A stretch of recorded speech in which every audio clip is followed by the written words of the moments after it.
15 दिन से लापता Rahul Gandhi, south America trip पर बीजेपी ने उठाया सवाल। अमित मालविया बोले, राहुल गांधी आखिर कहां है और दक्षिण अमेरिका में क्या कर रहे, इतनी गोपनीयता क्यों?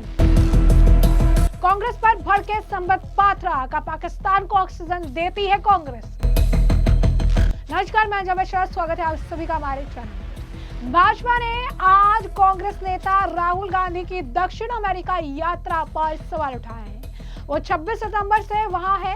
भाजपा IT सेल प्रमुख अमित मालविया ने सोशल मीडिया पर लोकसभा में विपक्ष के नेता और कांग्रेस से जवाब मांगा है। एक्स पर एक पोस्ट में अमित मालविया लिखते हैं कि अब 15 दिन से ज्यादा हो गए हैं और उनकी यात्रा के असली मकसद से ध्यान भटकाने के लिए बनाए गए कुछ वीडियो के अलावा पूरी तरह से सन्नाटा है। मालविया ने उनके अन्य कार्यक्रमों पर भी सवाल उठाए। कहा, राहुल गांधी आखिर कहां है और दक्षिण अमेरिका में क्या कर रहे हैं, इतनी गोपनीयता आखिर क्यों है? इससे पहले भी अमित मालविया ने एक पोस्ट कर लिखा था कि अगर राहुल गांधी कोलंबिया में कॉफी बनाना सीख चुके हैं तो छुट्टियां मना रहे हैं तो उन्हें भारत लौट आना चाहिए।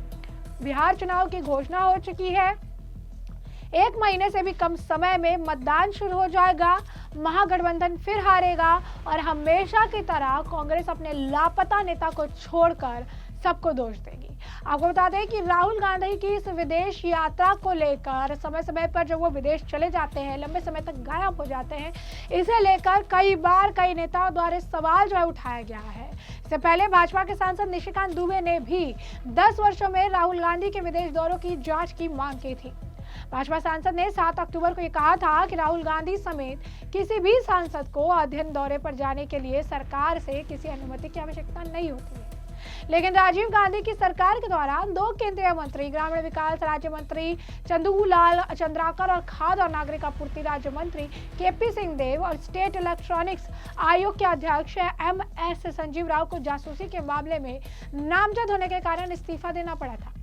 अब ऐसे में आप समझ सकते हैं कि राहुल गांधी की इस विदेश यात्रा को लेकर समय समय पर बखेड़ा खड़ा होता रहता है और कांग्रेस उनका जवाब देने से बचती रहती है। एक बार फिर अब अमित मालविया ने सवाल पूछा और कहा है कि उनके इस 15 दिन से वो लापता है, 15 दिन से जो है वहाँ मौजूद है, तो आखिर 15 दिन से वहाँ क्या कर रहे हैं वो?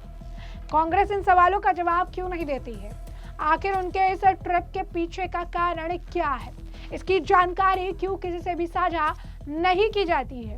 इन सीक्रेट जो ट्रिप है इसे लेकर उनका क्या कहना है? इसके पीछे की कहानी क्या है? इसके पीछे इतनी सीक्रेसी क्यों रखी गई है?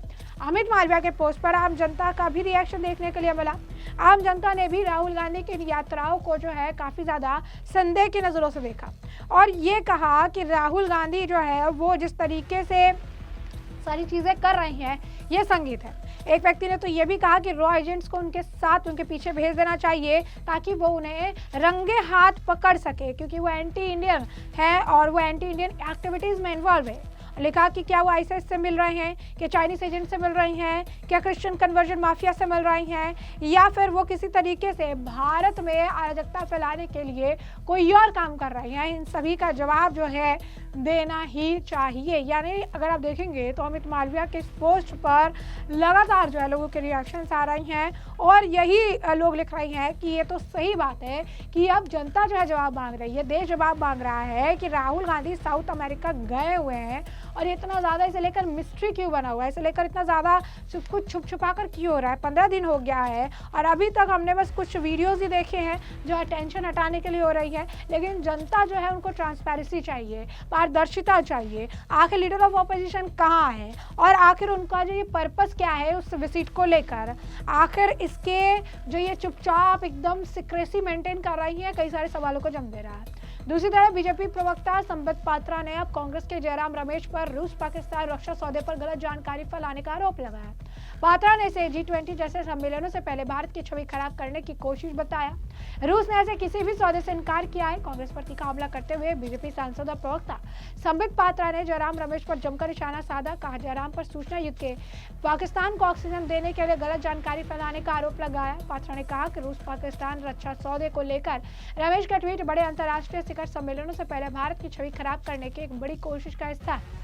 पात्रा ने बताया कि 4 अक्टूबर 2025 को जयराम रमेश ने एक ट्वीट पोस्ट किया था जिसके जरिए कांग्रेस ने पीएम मोदी को घेरने की कोशिश की और ये बताने की कोशिश की थी कि रूस और पाकिस्तान के बीच एक समझौता हो, जिसके तहत रूस पाकिस्तान को मिलने वाले JF-17 लड़ाकू विमानों के लिए RD-93M इंजन की सप्लाई करेगा, जो पहले चीन ने बनाए गए थे। कांग्रेस ने देश के पीएम कूटनीति और रणनीतिक नीति पर सवाल उठाए हैं। बाद में कांग्रेस पार्टी की असलियत सामने आ गई। जरा सुनिए क्या कुछ कहना है संबित पात्रा का। पहले मैं कांग्रेस पार्टी के विषय को आपके समक्ष रखता हूं। 4 अक्टूबर 2025 यानी कि लगभग आज से 6 दिन पहले कांग्रेस पार्टी के कम्युनिकेशन हेड जयराम रमेश जी ने एक ट्वीट किया। वह ट्वीट आप सबके समक्ष है।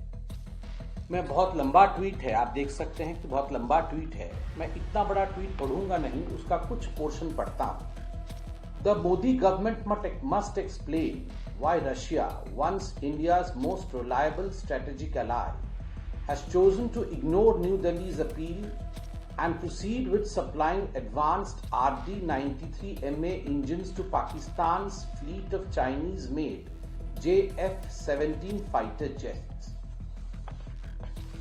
कुल मिलाकर के इस ट्वीट में कांग्रेस पार्टी ने मोदी जी को घेरने की चेष्टा की।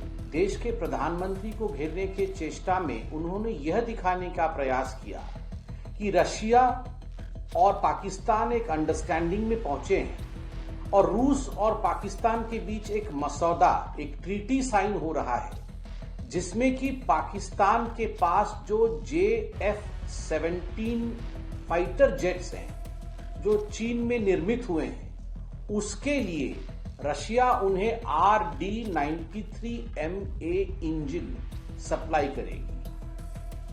फाइटर जेट पाकिस्तान का है और एक ट्रीटी होगा, एक समझौता होगा रूस और पाकिस्तान के बीच, और रूस उस JF-17 फाइटर जेट के लिए इंजन बना करके पाकिस्तान को सप्लाई करेगी। और उन्होंने कटघरे में देश के प्रधानमंत्री को, देश के कूटनीति को, देश के सामरिक नीति को, देश के स्ट्रेटेजी को कांग्रेस पार्टी ने कटघरे में खड़ा कर दिया और तमाम सवाल पूछे कि ये कैसे हो सकता है। रूस और भारत तो बहुत पुराने साथी थे, आखिरकार क्या हो गया जो भारत के इतने अपील करने के पश्चात भी रूस ने भारत को अनदेखा कर दिया और इस प्रकार का एक समझौता पाकिस्तान के साथ कर रहा है। पूरी जगह यह न्यूज छपा, मगर बाद में जब असलियत सामने आई तो जैसा होता है कि कांग्रेस पार्टी की सच्चाई सामने आई। कांग्रेस पार्टी तो अपनी विश्वसनीयता खो ही चुकी है। अब रशिया ने स्पष्ट रूप से बताया, जो अखबारों में छपा भी है, कि इस प्रकार की कोई समझौता रशिया और पाकिस्तान के बीच, रूस और पाकिस्तान के बीच नहीं हो रहा है। तो जैसे कि आपने सुना ना, कहा कि कांग्रेस पार्टी की असलियत सामने आ गई, उसने अपनी विश्वसनीयता खो दी है और रूस ने पाकिस्तान के साथ ऐसे किसी भी समझौते से साफ इनकार कर दिया है। इस दावे को आधारहीन और फर्जी बताया है। रूस ने साफ कर दिया है कि रूस और पाकिस्तान के बीच ऐसा कोई समझौता नहीं हो रहा है और यह आधारहीन और फर्जी है। देश में G20 या किसी भी बड़े शिखर सम्मेलन से पहले कांग्रेस निश्चित रूप से ऐसी चीजें करती है, ये ऐसी चीजें करती है जिससे भारत की छवि को नुकसान पहुंचे। मैं जयराम रमेश को बताना चाहूंगा कि आप कोई छोटे नेता नहीं है, आप कांग्रेस के संचार प्रमुख है। आपने इस पोस्ट से राहुल गांधी से मंजूरी मिलने के बाद ही किया होगा। राहुल गांधी विदेश जाते हैं, वापस आने के बाद वैसे पोस्ट करवाते हैं और पूरा इकोसिस्टम सक्रिय हो जाता है।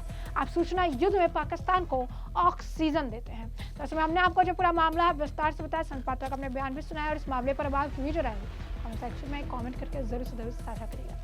धन्यवाद।